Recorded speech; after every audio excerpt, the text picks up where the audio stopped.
उन्हाळा आलाय आणि आपल्या महिलांची आता लगेच कुरवड्या, पापड्या, रव्याच्या कुरवड्या वगैरे घालायला चालू झालेलं आहे. आणि त्याच्यामध्ये जर असं स्टीलचं सोरे असेल आणि आपण काम करत असताना जर त्याची स्प्रिंग उडून गेली, तर उपाय म्हणून लगेच आपलं काम बंद न पडो यासाठी काय करायचं, जी आपली कपडे सुकवायची जी क्लिप असते त्याची स्प्रिंग काढायची आणि जी अगोदरच्या सोऱ्यामधली जी स्प्रिंग उडून गेली त्या ठिकाणी लावायची. आपल्या घरामध्ये मारतूल, स्क्रूड्रायव्हर किंवा टेस्टर असतो.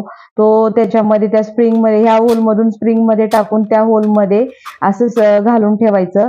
आणि बऱ्याच दिवसापासून आपण काय करतो, सोऱ्याचा वापर जास्त केला जात नाही. त्यामुळे थोडंसं सोऱ्या आपल्याला चालायला थोडासा कडक जातो. त्यामुळे त्याच्यामध्ये थोडं खोबरेल तेल घालून घ्यायचं. याच्याने सोऱ्या आपला एकदम स्मूथली चालतो. तर इथे मी आपला सोऱ्या चालू झालाय का नाही तो दाखवण्यासाठी तुम्हाला इथे गव्हाचं पीठ त्या सोऱ्यामध्ये घालून एकदम कुरवडीसारखीच कुरवडी तुम्हाला सोऱ्याने घालून दाखवली आहे. तर कशी वाटली तुम्हाला ट्रिक? आवडली असेल तर चॅनलला सबस्क्राईब करायला विसरू नका.